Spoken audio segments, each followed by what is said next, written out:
네, 안녕하세요. 반갑습니다. 썰린대학교 간호학부 교수 김연옥입니다.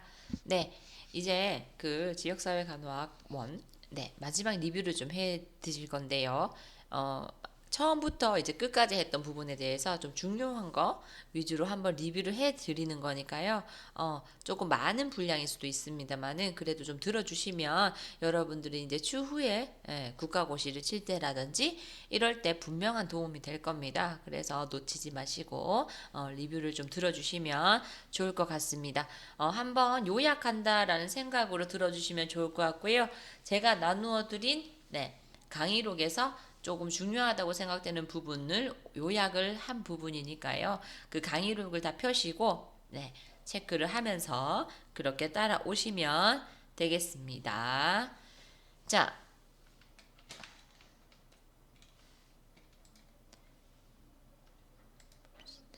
네. 첫 번째. 첫 번째 지역사회 간호 이론에서요. 첫 번째 체계 이론입니다. 자, 체계 이론 공부에 기출된 적 있고요. 자, 체계 이론에서 좀 중요한 부분은 두 번째 한번 보시면 개방 체계는 환경과 상호작용하며 투입, 변환, 산출, 환류 이렇게 이루어져 있다라는 거 좀 아셔야 되겠고요. 그리고 간호 이론 개발에 가장 많이 사용하는 이론이다라고 말씀을 드렸었습니다. 그래서 체계의 구조는 경계, 환경, 계층, 속성 이렇게 네 가지로 나누어지고요. 그 다음 체계의 기능 분명히 아셔야 되는 부분이죠. 굉장히 중요한 부분입니다. 투입, 변환, 산출, 회한 이렇게 나누어지고요. 자, 투입은 뭐였어요? 체계 내로 에너지가 유입되는 과정.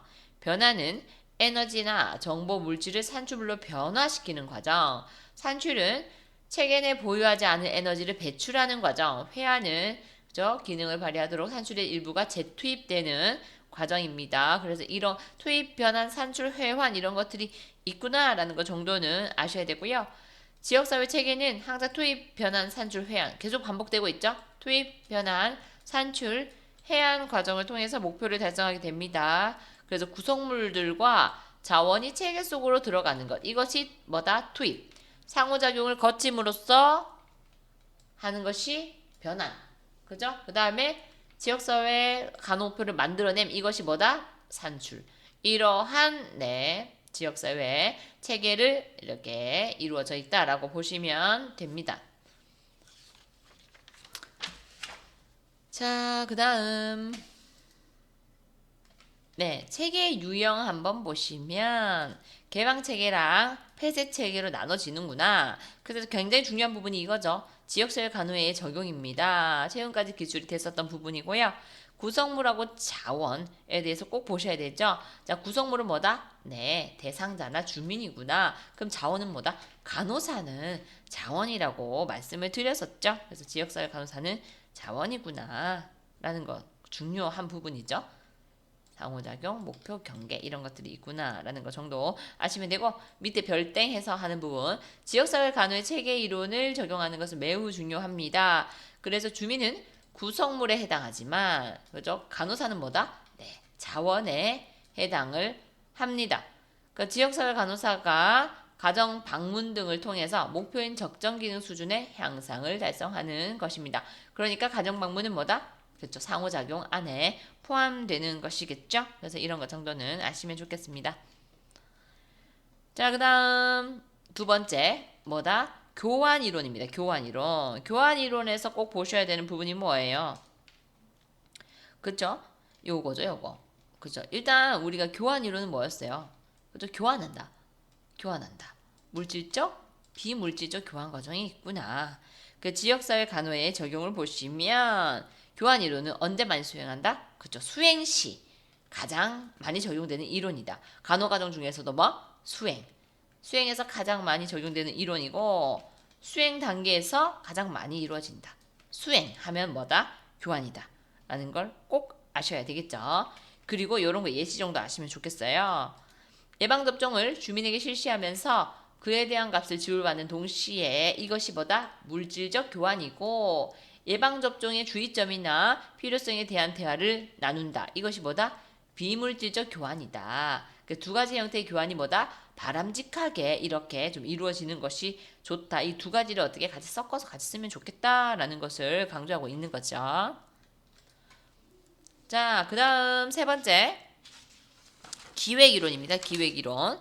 자, 기획이론에서 보셔야 될 것은 뭐예요? 제가 계속 강조하고 있는 부분이죠. 한 번 넘어가서 기획의 과정. 이건 굉장히 중요한 부분입니다. 그래서 기획팀의 조직.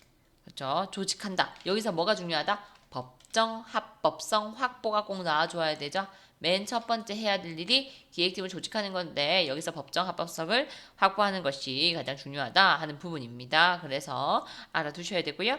그 다음에 보건 현황 분석하고 우선순위 설정하고 목적과 목표 설정하고 전략과 세부 계획 작성하고 사업을 수행하고 평가 및 재계획을 하는 이러한 순서를 거친다 하는 것을 알아두시면은 좋겠어요. 자, 그 다음 네, 전략적 기획 스와트 분석. 스와트 분석에서는 보시면 내부, 그죠? 외부 이런 식으로 나누어져 있고 또 뭐가 있죠? 그죠? 강점, 약점 이런 식으로 나누는 것이 전략적 기획인 스와트 분석입니다. 자, 그 정도 하시면 되고 자, 그 다음 네, 요거는 넘어가고 자, 베티 뉴만의 건강관리 체계 이론입니다. 베티 뉴만의 건강관리 체계 이론에서 네, 강의록은 5페이지고요. 자, 특징. 뭐에 포커스 뒀다? 예방활동에 포커스를 뒀다. 그리고 지역사회 영역에서 많이 활용했다. 그래서 가족, 집단, 지역사회를 포함한다 하는 부분. 그 다음에 이제 주요 개념이 중요한 부분이 되겠죠. 보셔야 돼요. 자, 기본 구조는 생존에 필요한 에너지 자원이다. 간호 대상을 구성하고 있는 필수적인 구성 요소로 여기에 문제가 생기면 더 이상 하나의 대상을 기능하지가 못한다. 그죠? 가장 베이스이기 때문이라고 말씀드렸죠? 망가지면 아무것도 못한다. 그 다음 저항선. 기본 구조에 가장 가깝죠. 그죠? 그리고 보호하는 역할이고요. 인체의 면역 체계가 해당된다. 그 다음 정상 방어선은 파괴되면 질병 생기죠. 정상 방어선은 그쵸. 그리고 저항선은 뭐였어요? 넘기면 기본 구조가 깨진다고 말씀드렸었죠. 자, 정상 방어선은 외부 자극이나 스트레스에 대해 나타나는 정상적인 반응입니다.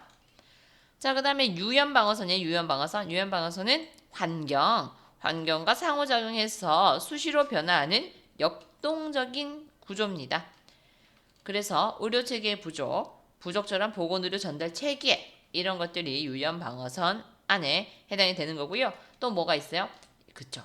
완충 작용을 한다라고 말씀을 드렸었어요. 완충 역할 나와 있죠. 그래서 이런 부분 여러분들 아셔야 됩니다.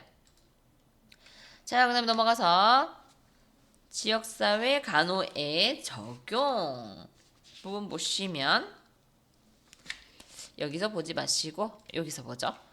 여기서 1차 예방 자극원의 유입 감소, 유연 방어성 강화한다. 2차 예방은 조기 발견하는 거죠. 증상 치료해주고요. 그 다음에 3차 예방은 그죠, 재적응, 재활하는 거, 재교육하는 거라고 말씀드렸습니다. 그래서 1, 2차, 3차 예방을 여기서 한번 짚어보고 가시면 좋을 것 같아요. 자, 그 다음 자, 오렘의 자가 이론입니다. 오렘의 자가 이론 보시면 이거는 간호의 필요성을 설명하는 중심 이론이고요. 자가간호 역량이란 그죠? 자가간호 역량과 오렘의 이론에 따르는 간호는 자가간호 역량과 자가간호 요구 간의 뭐다? 차이를 줄이는 것이다. 역량이 뭐라고 했어요? 내가 할 수 있는 힘. 요거는 뭐예요? 내가 하고 싶은 것이잖아요. 이것의 차이가 줄어들면 가장 이상적이다라고 본 이론이죠. 자, 개요에서 간호 목표는 자가간호 활동을 수행하는 능력, 간호 역량과 자가간호 요구의 차이를 줄이는 것이다 라고 계속 얘기하고 있습니다. 그만큼 중요하다라고 볼 수가 있겠지요. 자, 그 다음 주요 개념입니다. 자, 주요 개념에서 보시면 중요해요. 자가간호 요구는 일반적 자가간호 요구가 있죠. 자, 일반적은 뭐였어요? 인간의 기본적인 욕구를 충족시키는 행동입니다. 가장 기본적인 거. 그죠? 강의록은 7페이지입니다. 자, 그 다음 발달적 자가간호 요구는 인간의 발달 과정이죠. 네. 발달 과정과 생애 주기에서 특별히 요구되는 것을 우리가 발달적 자가간호 요구다라고 얘기를 합니다. 자, 그 다음에 세 번째 건강 이탈 자가간호 요구입니다. 이거는 뭐였어요? 내가 아플 때, 그죠? 질병 상태, 진단, 치료와 관계된 비정상적 상태에 대한 자가간호 요구를 우리가 건강 이탈 자가간호 요구다라고 얘기를 하고 있죠. 자, 그 다음 자가간호 역량은 뭐냐? 역량은 자가간호 활동을 수행하는 능력으로 지식, 기술과 태도 등으로 구성이 되어 있고요. 이거는 뭐였어요? 그래서 자가간호 역량은 내가 할 수 있는 힘인데 뭐라고 얘기했어요? 내가 할 수 있는 게 내가 누구예요? 대상자다라고 말씀을 드렸었죠. 그러면 같이 묶어서 봐야 된다고 했죠. 간호 역량 같은 경우는 자가라는 게 빠졌어요. 그러면 간호사의, 그죠?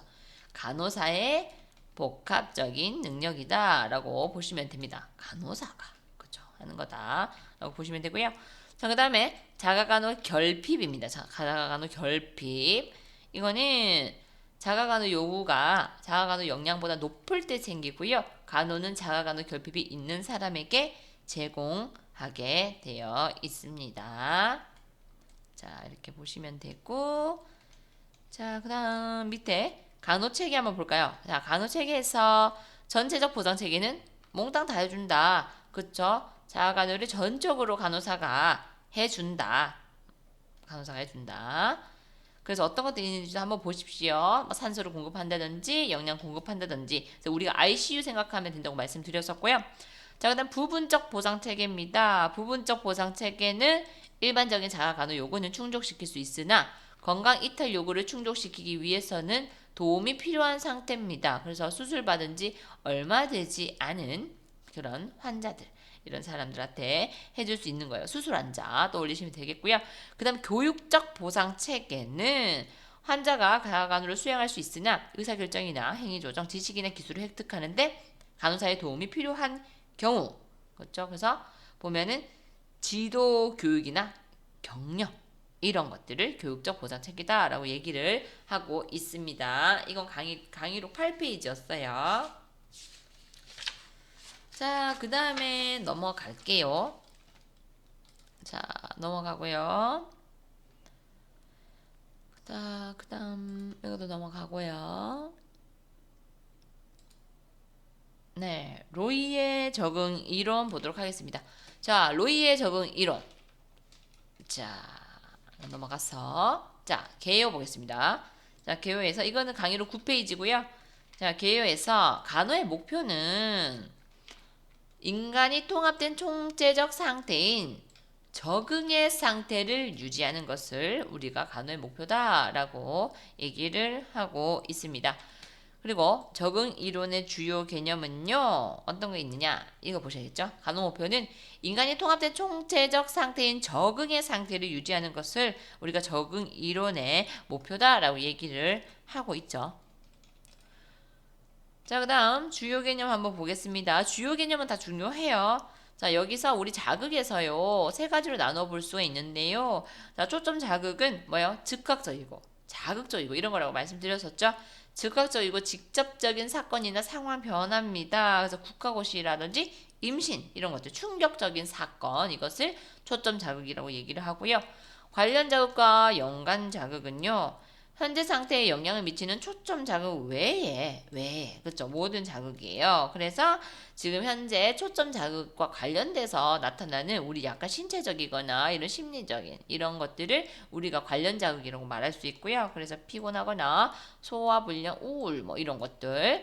자, 그다음 잔여 자극은 뭐냐? 그러면 우리가 이런 것들은 직접이라고 얘기를 한다면 얘는 뭐예요? 간접이라는 거죠. 현 상태와 관련되어 있지만 측정되기 어려운 신념, 태도 이런 거 포인트를 좀 잡아가셔야 됩니다.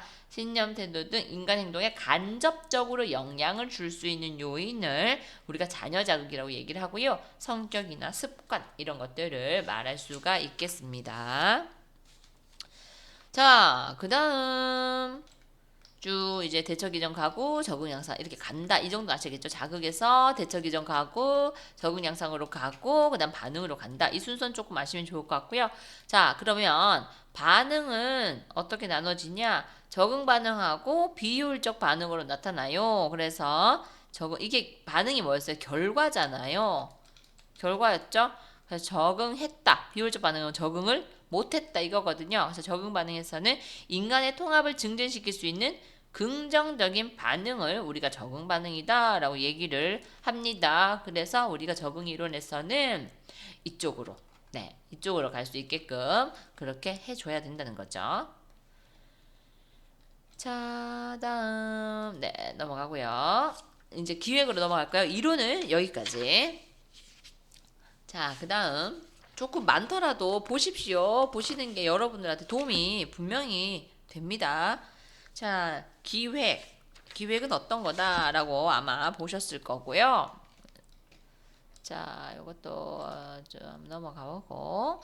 자, 여기서 보셔야 되겠죠? 모형 부분.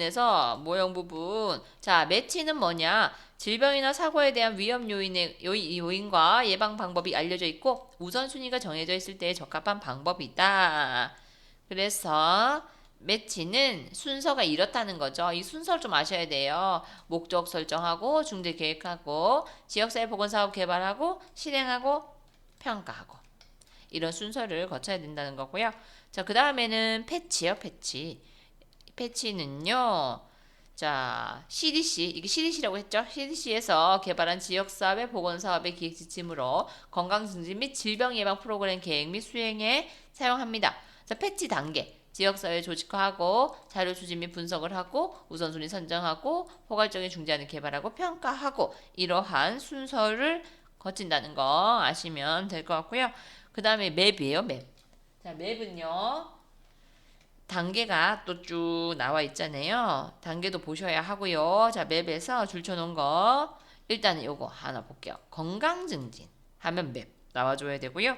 지역사회를 중심으로 구성된 지역보건체계가 총체적 체계사고를 통해 해당 지역사회 보건 현황을 파악하고 보건 문제에 대응하는 역량개발에 초점을 뒀다 하는 거 이렇게 보셔야 되고요. 자, 단계 1단계에서 6단계입니다. 자, 1단계 지역사회 조직화 파트너십 개발 조직하는 거 2단계 비전 제시 3단계 사정 사정에 굉장히 포커스를 둬야 된다고 했었죠. 그래서 이런 게 있다라는 걸 다 보실 필요는 없고 사정을 굉장히 어떻게 포괄적이고 심층적이게 한다라는 것만 보시면 되고요. 4단계 전략적 이슈 확인, 5단계 목표와 전략 수립, 6단계 순환적 활동 이러한 순서를 거친다 하는 거 아시면 되겠습니다.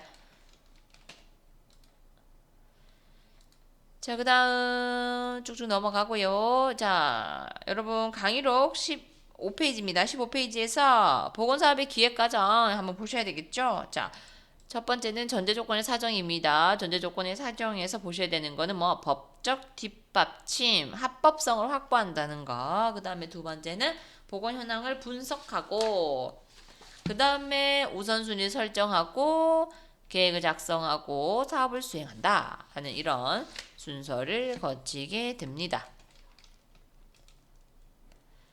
자, 그 다음요. 지역사회 보건사업 평가입니다. 자, 평가는 다 중요하긴 하겠지만 제일 중요한 부분이 이거예요. 사업 진행 과정에 대한 평가입니다. 그래서 구조평가는 사업에 투입되는 자원의 적절성을 평가하는 것이다 하는 부분. 그래서 구조평가하면 딱 떠올라야 되는 게 자원, 구성물 하는 부분이 되겠습니다. 그래서 구조평가. 그 다음에 이제 과정평가는요, 뭐였어요? 수행 과정에 대해서 평가한다고요. 말씀을 드렸었죠. 자, 그 다음에 영양평가랑 결과평가는 묶어서 결과평가라고 얘기를 하지만 이게 차이점이 있죠. 영양평가는 뭐예요? 단기. 결과평가는 장기. 이런 식으로 포인트 잡아서 공부를 하셔야 된다고 말씀을 드렸었습니다. 자, 그 다음 넘어가고요. 자, 요것도 좀 넘어가고요. 자, 여러분 강의록 18페이지입니다. 여기서 중요한 거 있었죠? 요거 지리정보 시스템을 우리가 GIS라고 얘기합니다. 자, GIS는 뭐였다고 말씀드렸어요? 가장 중요한 요소 중에 하나는 대상자의 위치를 지도 위에 좌표로 나타내는 것이다 하는 부분 이렇게 아시면 되고요. 다음 자, ULS 활용은 뭔데? 그러면 개념 아셔야 되겠죠? 정보통신과 보건의료를 연결해서 언제 어디서나 예방, 진단, 치료, 사후관리에 보건의료 서비스를 제공받을 수 있는 서비스 시스템이다 하는 부분 이렇게 아시면 되고요. 그 다음 넘어가고 그 다음 넘어가서 강의록 19페이지요. 이 별표 땡 여기서 총체적 질관리는 PDCA의 순환적 관리 기법에 의해서 진행된다 하는 부분요. 그래서 계획, 플랜, 실행 두, 평가 체크, 조정 액트 이런 순환적 관리 기법에 의해서 진행된다 하는 부분 아시면 되고요. 자, 그 다음 쭉쭉 넘어갑니다. 잘 따라오셔야 됩니다. 자, 네, 그죠? 저희 이제 산업간호로 넘어갈 거고요. 산업간호의 강의록 1페이지를 한번 펴보세요. 1페이지 펴보시면 자, 산업보건의 정의를 볼게요. 산업보건입니다. 보건의 정의 아이로에서 1950년도에 이렇게 말합니다. 모든 직업인의 육체적, 정신적, 사회적인 복지를 최고도로 유지 증진하고 근로자들이 건강한 시민으로 높은 작업 능률을 유지하면서 오랜 기간 동안 일할 수 있고 생산성을 높이기 위해서 근로 방법과 생활 조건을 어떻게 정비해 갈 것인가를 연구하는 과학기술 기술이다 하는 거 산업보건의 정의 정도는 조금 아셨으면 좋겠고요. 자, 다음 계속 1페이지입니다. 산업보건 공공조직이 중요하다고 말씀을 드렸었죠. 포인트 잡아갑니다. 고용노동부는 뭐예요? 노동의 전반적인 업무 관장하는 거. 이것이 고용노동부고 안전보건공단은 산업재해 예방에 관한 사업을 한다. 예방. 그 다음 근로복지공단은 뭐였어요? 근로자의 업무상 재해를 공정하고 보상. 그죠? 보상하는 부분 포인트 잡으면서 외워주시면 되겠습니다. 자, 그 다음 민간단체는 그냥 이런 것들이 있구나라는 거 정도 아시면 되고 자, 역사 부분에서요. 자, 역사 부분에서 그래도 좀 아셔야 되는 게 1888년 몰더를 최초의 산업간호사로 채용했다. 그 다음에 1919년 국제노동기구 ILO를 창립했고 1953년 근로기준법을 제정했다 하는 거 이 정도는 조금 아셨으면 좋겠습니다. 자, 그 다음 산업장 보건관리 부분 이건 좀 아셔야 되겠죠. 산업장 보건관리 계속 설명하고 있죠. 50인 이상의 경우에 보건관리를 자를 두도록 우리가 규정을 하고 있는데요. 자, 전임 같은 경우는 몇 명? 300명 이상. 보건관리 전문기관에 의한 보건관리자 업무위탁 제도는 300명 미만. 근로자 건강센터는 보건관리자 선임 의무가 없는 50인 미만의 소규모 사업장 근로자의 건강을 체계적으로 보호하고 지속적인 관리를 하기 위해서 산업재해 보상보험기금으로 운영이 되는 것. 이것을 말합니다. 자, 그래서 근로자의 건강관리 서비스를 무료로 시행을 하는 것이다 라고 보시면 되어요. 비교해서 외워두시기 바랄게요.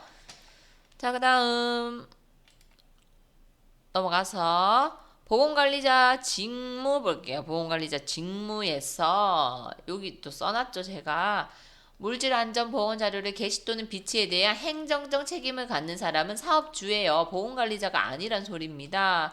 근데 보건관리자는 이러한 사업주의 역할을 보좌 조언 지도하는 것을 얘기를 하죠. 자, 그래서 보건관리자는 뭐다? 뒤에 보자 및 좋은 지도, 보자 및 좋은 지도, 마찬가지 보자 및 좋은 지도, 보자 및 좋은 지도, 보자 및 좋은 지도 해서 보자 및 좋은 지도가 나옵니다. 그래서 뭐 한다? 보자 및 좋은 지도를 하는 것이구나 라고 보시면 되고요. 여기서 보셔야 되는 거는 보험관리자가 의사나 간호사인 경우에는 이런 것들을 한다. 그래서 외상도 흔히 볼 수 있는 환자 치료해주고 응급처치가 필요한 사람에 대한 처치를 해주고 부상 질병의 악화를 방지하기 위한 처치, 그 다음에 요양지도 및 관리, 그 다음에 의약품을 투여하는 것, 이렇게 볼 수가 있습니다. 자, 그러면 산업보건의 의사는 뭐 하냐? 좋지. 말씀을 드렸었고요. 그때 제가 필기해드린 부분입니다. 산업보건의 선임 신고는 14일 이내에 그쵸? 사업주가 관할지방노동관서의 장한테 서류를 제출을 해서 신고를 해야 한다 하는 부분 말씀을 드렸었습니다. 다음 쫙 넘어갈게요. 쭉 넘어갈 거고요. 자, 어디로 가시냐면 네, 저희 그 산업간호에서 강의록 6페이지입니다. 산업간호의 사정 부분에서 이런 거 있다라는 거 정도 자료 수집 방법. 그래서 1차는 뭐가 있고 2차에는 뭐가 있고 이런 것들 조금 비교해서 알아두시면 좋을 것 같고요. 자, 그 다음에 여기서 좀 보셔야 될 거는 작업 환경의 특성에서는 어떻게 보냐. 현장 순위를 사정한다든지 작업 환경을 본다든지 이런 것들로 우리가 사정을 한다는 거고요. 그 다음에 우선순위 결정입니다. 우선순위 결정. 여기서 총 7가지 어떻게 우선순위를 결정하는지 이 부분 한번 보시면 좋을 것 같고요. 그 다음에 이제 계획 부분에서 목표 설정 부분, 목표 설정 기준은 어떤 것들이 있고 목표 기술 요소, 구성 요소는 어떤 것들이 있는지 이 정도는 아셔야 되겠죠.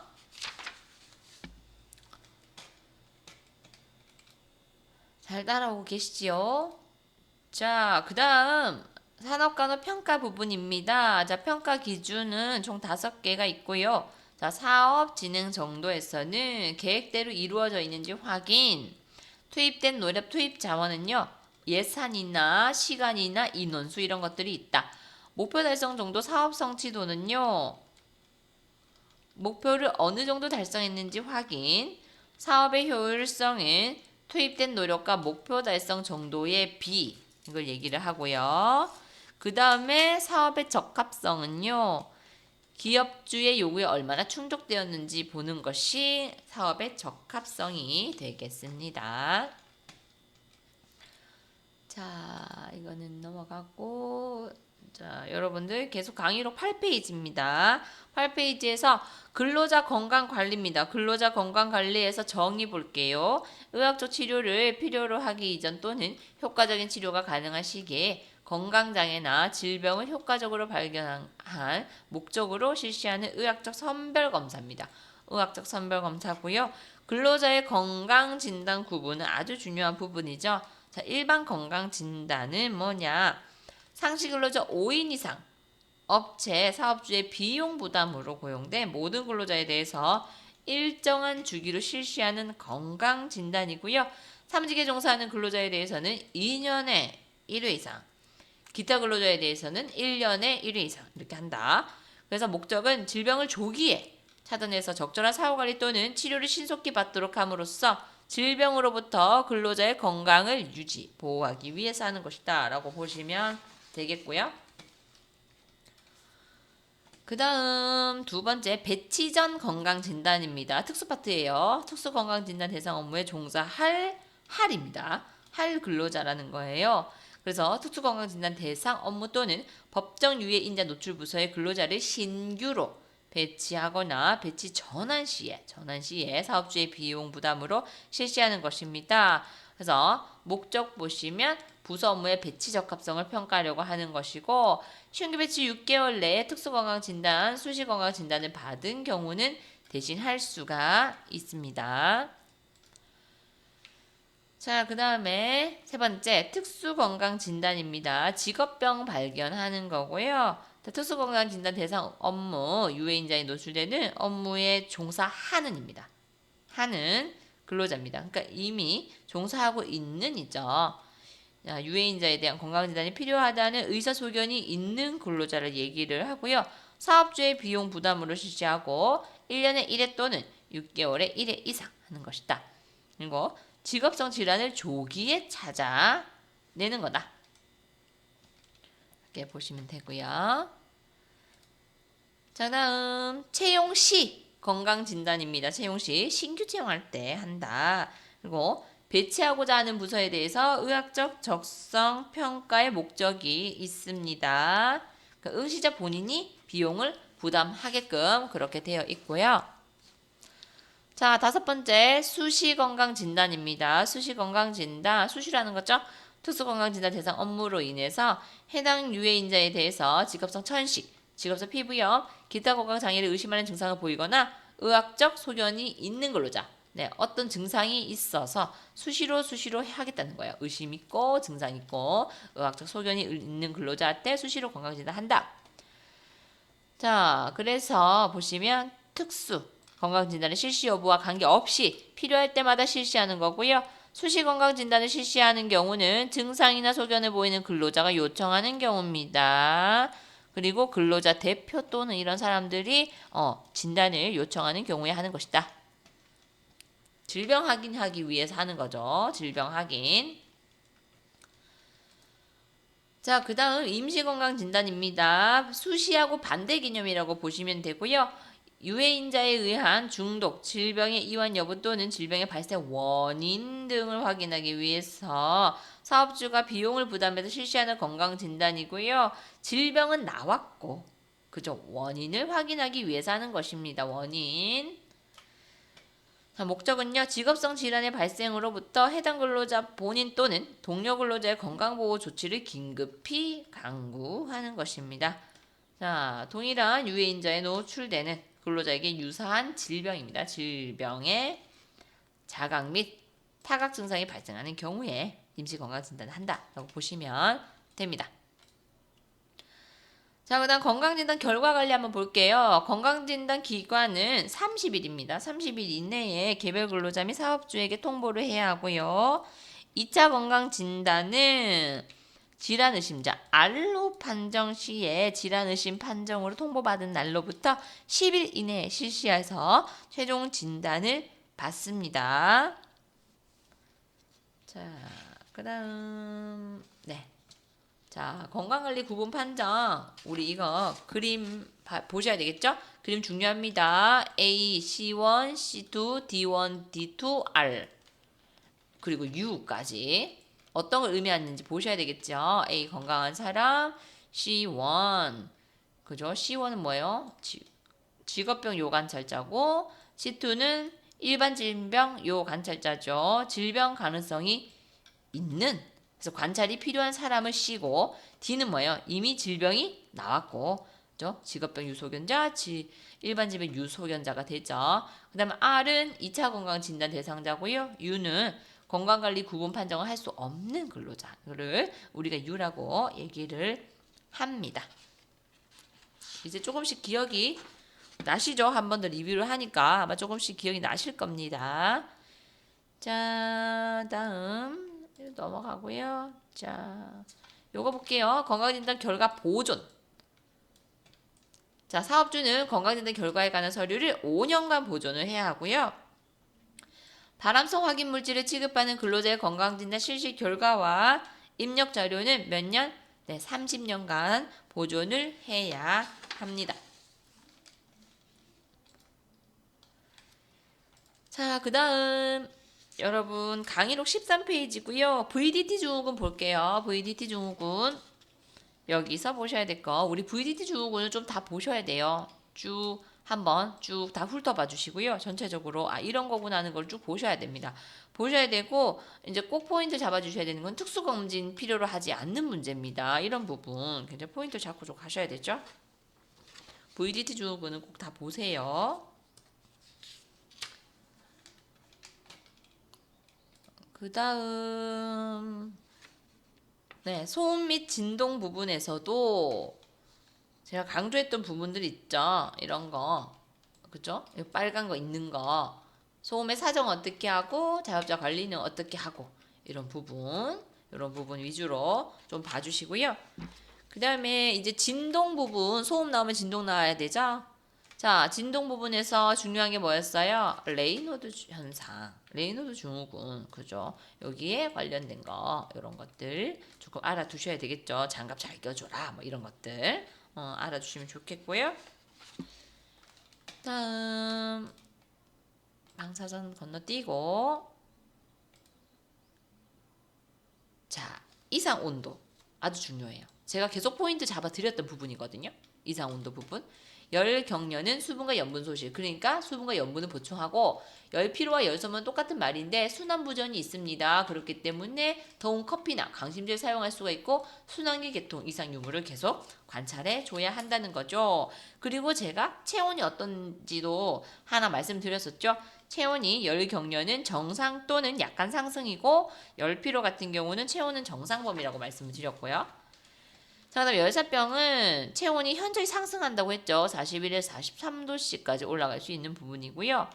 중추신경계 장애에 따른 체온 조절 장애입니다. 그래서 가장 위험한 혼수 상태까지 빠질 수가 있는 부분이고 어떤 치료해줘야 되는지 일단 체온을 막 떨어뜨려야 되고 사지를 격렬하게 마찰해줘야 된다 하는 부분. 자, 그다음 열쇠약 이거는 뭐였어요? B 군 결핍이라고 말씀드렸었죠. 그러니까 이제 B를 줘라. 그 다음에 이제 화상 이런 것들이 있구나 라는 거 보시면 되고요.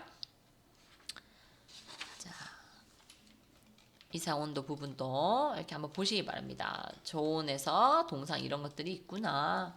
그래서 어떻게 해줘야 되는구나 하는 부분. 고온이 더 중요해요. 이상 온도에서는. 자, 그 다음에 이상 기압입니다. 이상 기압도 설명을 좀 드렸었죠? 그쵸? 고압 환경, 감압 과정, 저압 환경 부분에서도 포인트 제일 중요하다고 했던 부분들 좀 봐주시면 좋을 것 같아요. 이런 증상들, 이런 것들이 있구나 하는 거. 그래서 제일 중요한 게 감압병 중요하고요. 이게 중요하죠. 자, 예방 및 관리 이런 부분들 한번 봐주시면 좋을 것 같고요. 자, 그 다음 넘어가고요. 강의록 19페이지에요. 자, 중독시, 우리 유기용제 중독시 응급처치 어떻게 할 거냐 하는 부분입니다. 1번에서 5번 꼭 보셔야 되고요. 다른 부분 다 아실 거고 의식이 없는 환자한테는 입으로 들어가는 거 주면 안 된다 하는 거 포인트로 잡아서 보시면 될 것 같고, 그 다음 중금속 중독입니다. 중금속 중독 부분에서도 포인트를 막 설명을 제가 많이 드렸었죠. 납은 어떠한 증상들이 있고, 그렇죠? 예방은 어떤 것들을 해야 되고, 수은 또 미나마타병 나왔었고요. 그 다음에 크롬은 뭐였어요? 비중격 천공 나왔었죠? 비중격 천공 이렇게 나왔었고요. 그 다음에 카드뮴 같은 경우는 뭐였어요? 그쵸? 이따이병 그리고 신장 콩팥에 문제가 생긴다. 베릴륨은 그쵸? 네이버 후드 케이스가 있다 하는 거 이런 거를 포인트를 잡아가면서 공부하시면 되겠습니다. 그 다음에 여러분들한테 봅시다. 네, 다른 부분들은 공부를 쭉 그냥 해주시면 될 것 같고, 자, 잠깐만요. 산업재해 부분에서 여러분들이 조금 보셔야 될 게, 자, 산업재해의 개념, 네, 개념 부분 어떤 게 있느냐, 어떤 거냐 하는 거 정도 보시면 될 것 같고요. 그 다음에 이제 공식 부분에서도 가장 중요한 게 건수율입니다. 그래서 건수율 이렇게 한번 봐주시고요. 다음 거는 공부를 그냥 하시면 될 것 같고요. 쭉쭉 넘어가셔서 호호구 강의록 쭉쭉 넘기셔야 될 거예요. 네. 여기서 작업 환경 관리 원칙에서 이제 대치는 어떤 거고, 그죠? 어떤 거고, 환기는 어떤 거고, 딱 봤을 때 예시를 봤을 때 이건 대치고 이건 환기구나 하는 거 이런 거 좀 보셔야 될 것 같고요. 그리고 격리는 또 어떤 거가 있고 하는 거 예시를 보고 좀 찾을 수 있게. 그리고 오염물질로 보호 순서 같은 경우 대치, 제거, 환기, 격리 이런 순서로 된다는 거. 요거를 조금 보시면 될 것 같습니다. 자, 그래서 제가 이론부터 기획 그리고 산업간호까지 한번 요약 정리를 해드렸습니다. 그래서 요약 하시는 부분 꼼꼼히 보시면서 그거를 포인트로 하셔서 전체적으로 공부를 하시면 아마 여러분들 공부하시는데 분명히 도움이 되실 겁니다. 그래서 리뷰를 보시고 하시면 좋을 것 같고요.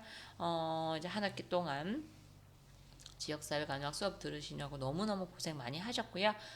좋은 결과, 기말고사도 좋은 결과 있기를 바라고 여러분들의 앞날을 응원하도록 하겠습니다. 수고 많으셨습니다.